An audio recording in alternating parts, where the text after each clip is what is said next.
right. Hi, everybody. My name is Richard.lesperance. I go by the name of my man, Richard. Welcome to A Better Lifestyle. Today, I have the pleasure to have Michael McLean with me.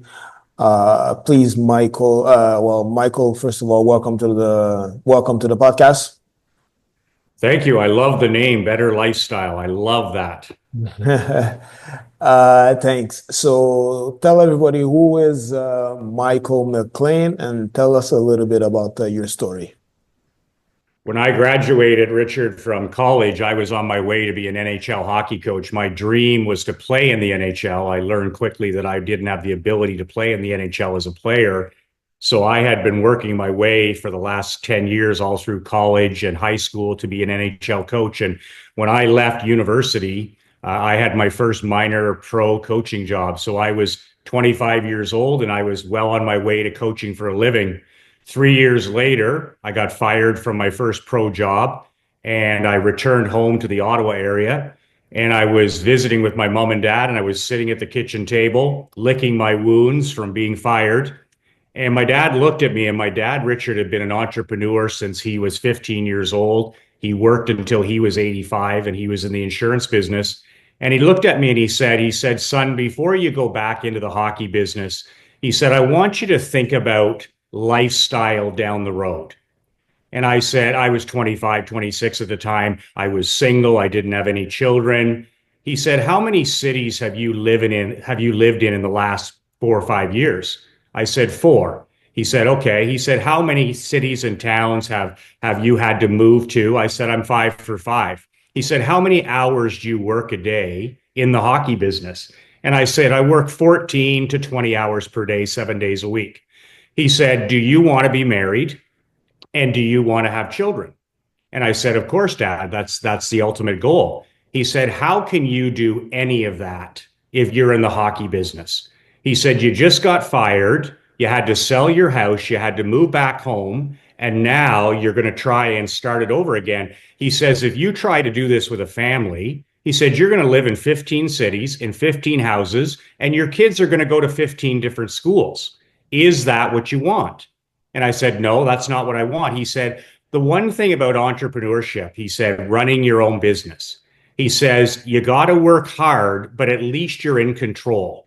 At least you have your autonomy, and at least you're your own boss. He said, with these hockey teams, these guys can fire you for any reason. The team isn't winning. The team's in financial problem. He said, what about this? He said, why don't you come and work with me in the insurance business? He said, try it for 1 year. I'll teach you the business from the front door to the back door. And after 1 year, come to me and say, okay, I don't want to do this. Or come to me and say, I love this, and we'll work out a deal for you to buy the family business. He said, you can always go back to sports. And he said, on the side, for fun, why don't you buy your own junior or amateur team, coach it to scratch that itch? And he said, you'll be in control of your life. You'll have control of the business. You'll have control of the hockey team, which is your passion. And you'll have a lifestyle that down the road will be family friendly. So, what did you learn from your father in regards to entrepreneurship and building a business? I grew up in the back of a general store the first 5 years of my life, 0 to 5. And my dad would go to work every day, Richard, at 7 a.m. We lived in the back of the store. The gas pumps were out front. And my dad would go to work every day from 7 a.m. to 9 p.m. So that's 14 hours a day, every day but Christmas. And so we wouldn't even see my dad in the morning. And then after 9 p.m. as kids, we were in bed. I watched my dad relentlessly work. But here's the thing. He had a plan of escape. And I always talk to him about this. And I say, Dad, you were working like over 100 hours a week. He said, yes. He said, but I had a 5-year plan. He goes, I was working 14 hours a day, but I was willing to do it for a short period of time. He said it was like a Frankenstein business. He was it was his entire life. But then he said, I'm going to sell this business and I'm going to go into a business like insurance that gives more of a lifestyle. And then my dad went into an 8 to 5 business, and the rest was history. But I learned from watching him the first 5 years of my life what extreme hard work looks like, and having a plan that even though you're working all the time, you need a plan where you eventually work into a lifestyle type of business. You say, I think in the bio that I received that I was looking into the bio, and it says that when you've worked with athletes, what are some traits that you see that athletes have that is very good for business? Mental toughness is number one. When I was coaching in minor pro, I learned the difference between a guy making $500 a week in minor pro and a guy playing for the Toronto Maple Leafs or the Montreal Canadiens making 5 or 10 million a year. The single common denominator is mental toughness. The guy who's making $500 a week, $1,000 a week, who I was coaching at the time, had no self-discipline and had no mental toughness. And some of these athletes were first round picks. They were on their way to the top. And the one thing they lacked was mental toughness. I saw this same thing, Richard, when I was in the business, whether it was my managers, my employees, or even myself. The mental to me is 7 to 1 to the physical. Like, mental toughness is so important. And, that's why we read, that's why we go to the gym, that's why we do difficult things. But I don't believe you can win in business unless you've got mental toughness. You've got all of this adversity and chaos all the time. You better get comfortable with chaos and adversity. There's going to be all kinds of problems and challenges. But if you can thrive in that type of environment, you'll separate yourself. And I watched my dad thrive in that environment. And that to me is the ability to be at your best when the pressure is on, and almost the ability to never tire, even if things are not going your way. Mental toughness is the biggest character. So you said before you bought a team, a junior team, is that correct? 2 junior teams when I was in the insurance business. So I just coached them on the side. It was a part-time thing, but that fulfilled my passion to work with young people. I liked working with those young men.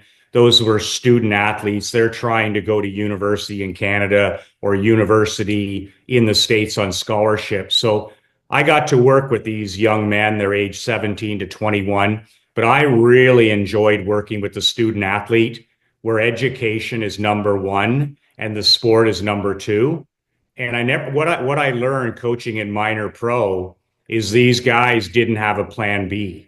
They were 30 years old, 35 years old. They're making $500 a week and they don't have any plan.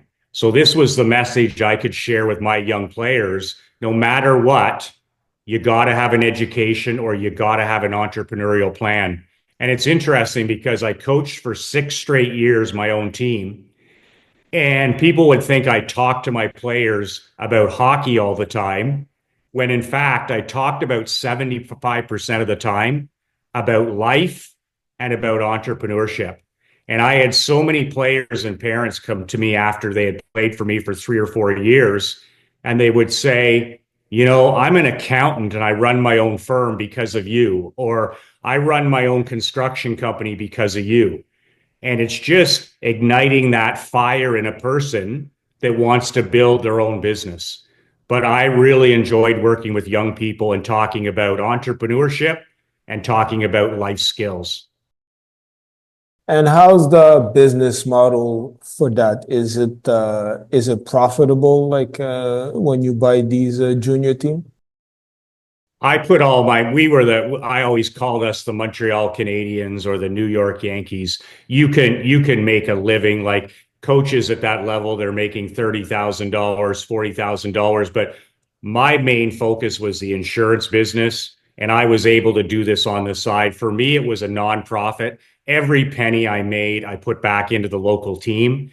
What I did there is I got to continue to use my marketing skills I got to sell season tickets and corporate tickets and deal with sponsors.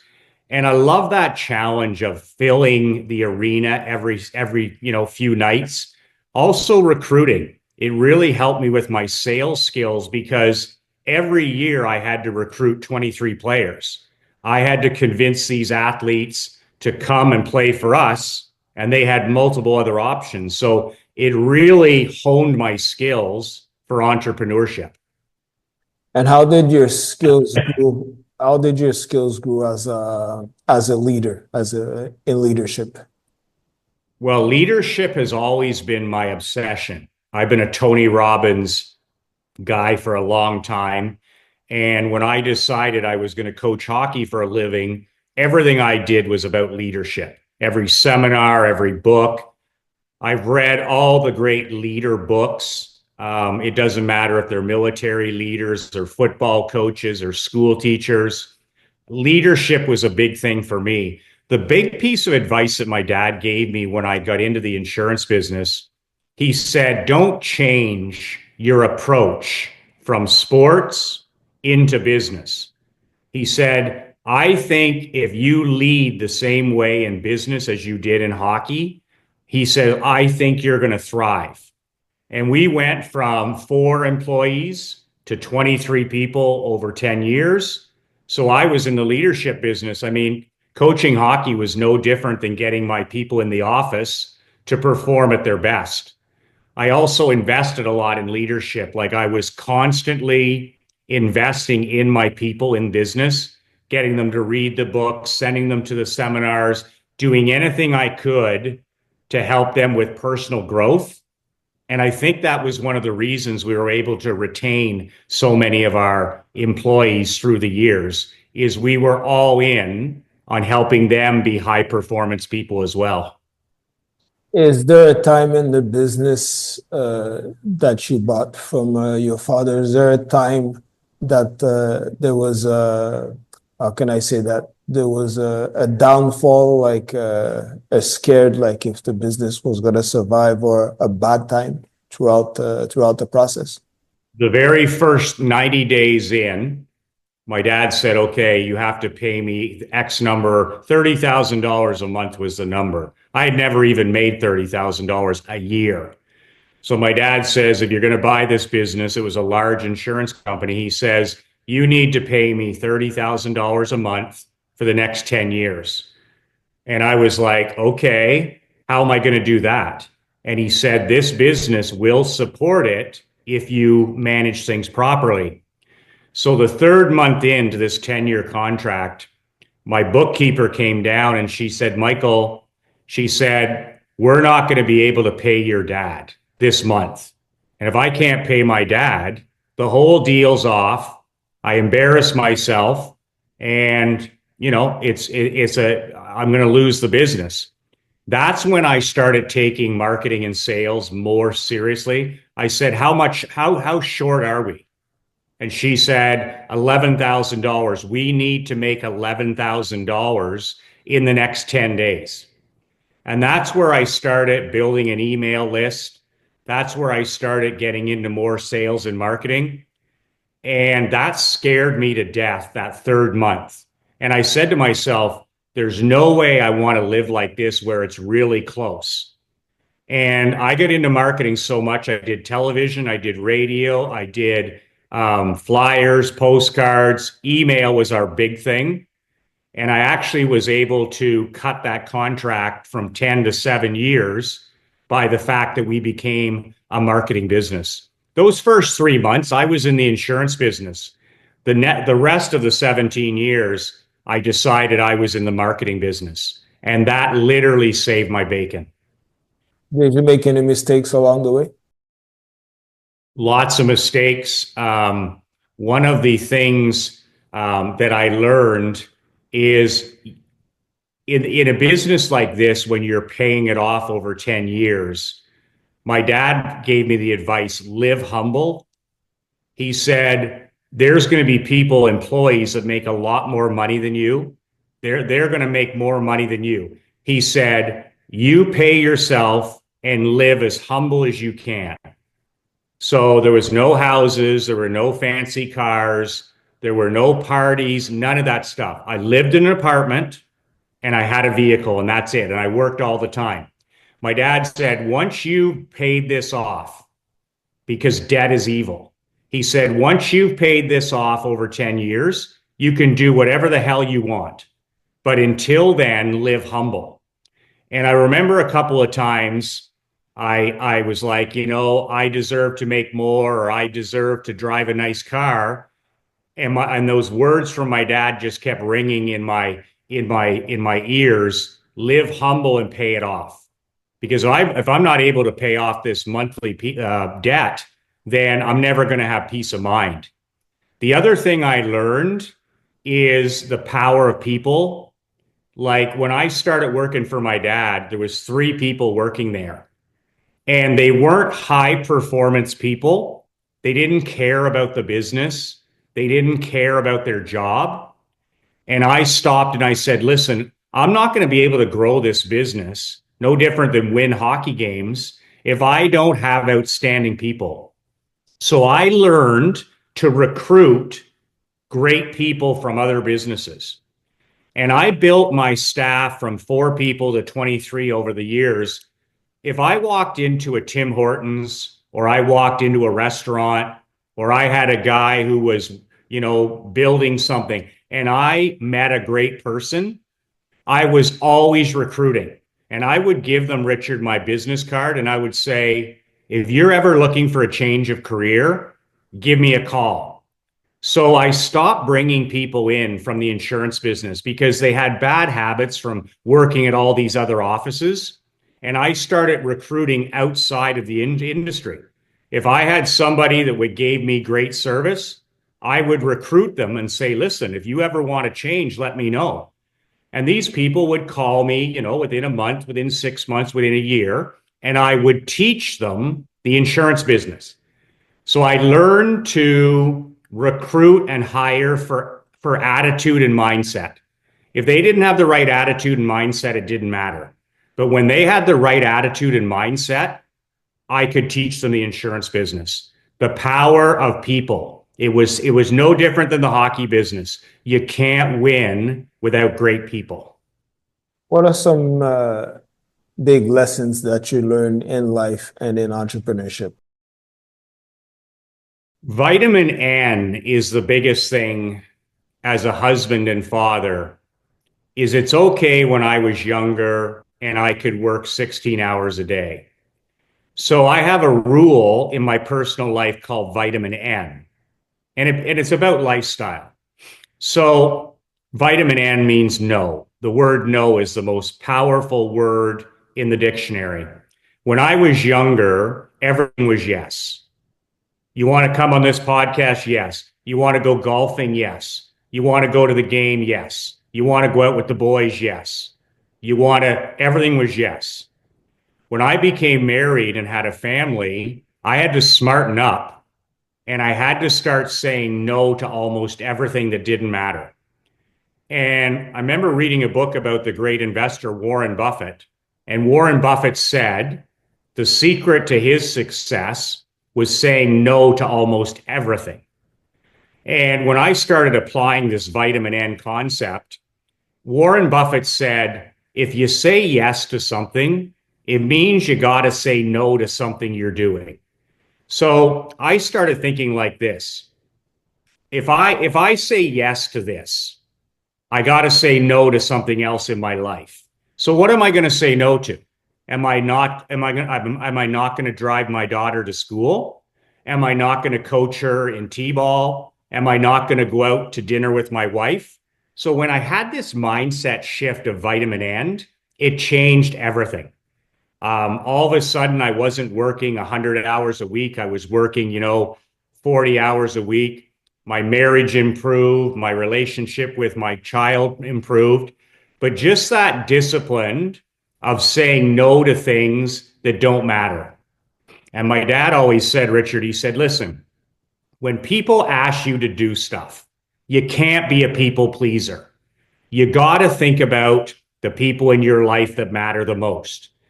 And he said, you know what I've done? And he told me, he said, I always thought about it like I was 85 years old, and my dad's 91 now. But he said, whenever I had a decision to make, I always thought, will this matter when I'm 85? Will this matter where I'm near the end of my life? And if the answer is no, don't do it. And he said, that's how I was always home for dinner with you kids. That's how I coached you in all your sports.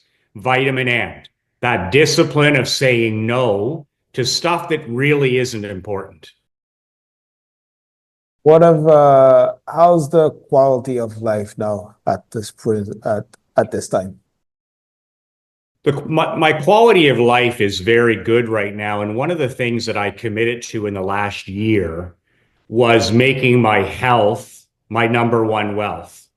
I've always been in good shape because I've been around sports, but being in business stuff, I said to myself last December, a year ago, I said, I need to get in the best physical, the best mental, the best emotional, and the best spiritual shape of my life. And that was my only goal this year. Best physical, best mental, best emotional, and best spiritual. And over the last 12 months, I've been able to do that. Like I turned my back on God 10 years ago. I didn't need God. I had all this money and I had all this, the ability to buy things, but I didn't have any peace of mind. So I'm a different man over the last year, almost over the last 2 years, where now my health is my number one wealth. So first thing in the morning, I walk 10,000 steps. I start my day with my gratitude prayer. I don't ask for anything. I just give thanks to my creator for all the blessings in my life. I'm eating much better, but it's all about I want to be here for as long as I can for my wife and my child. And I want to be the best version of myself. So that's been the biggest thing over the last year is me taking my spiritual, my mental, my emotional, and my physical health a lot more seriously. I have a consistent sleep schedule. I gave up drinking alcohol 3 years ago. I haven't had a drink of alcohol in 3 years. I come from hockey where win or lose, hit the booze. So I got rid of all that toxicity in my life. My daughter can't remember me having a drink, and that's a good thing. My marriage has improved because of this. I sleep better. I'm a better person to be around. But that's been my big thing the last 12 months to get in the best physical, mental, emotional, and spiritual shape of my life. And I've been able to accomplish that. But it's also my next goal coming up this year to take it to an all new level. Where can people learn more about you and follow you? The best thing that people can do is join my free email newsletter. And you can download a free copy of my book as well. And you can join my free email. I send an email and a video every day at brassballsecrets.com. That's brassballsecrets.com. All you have to do is put in your email. I send an email every day around 10 a.m. It's an email newsletter. I shoot a video every day when I'm out walking on my 10,000 steps.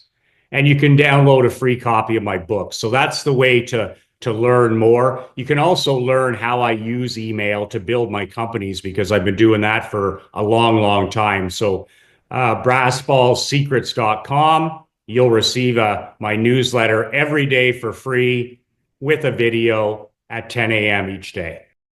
In about a minute, can you talk to us about your book? I said my book is I wrote it about a year ago, and it's 5 ways for a person to get their act together in 30 days. And I find that a lot of the stuff is, well, you can do this in a year, or you can do this in 5 years, or whatever. And I've always found in sport and in business in life that we know what to do. Richard, we know what to do. We know what's right, but it takes us forever to get started. So I wrote this 22-page book that people can download for free at brassballsecrets.com. But there's no reason that people can't transform their life in 30 days. There's no reason. It's just that we procrastinate and we don't start. So I put the 5 things in here that have transformed my life in the last year. And that's physical, mental, emotional, and spiritual. And I just was dragging my feet for like 20 years. I knew what to do, but this is a reminder of, hey, it doesn't take a year to transform your life. You can start making improvements today, tomorrow, and after 30 days, you can literally transform your life. And it's all about getting started today. And that's what my book is about. My book is about real impact over 30 days.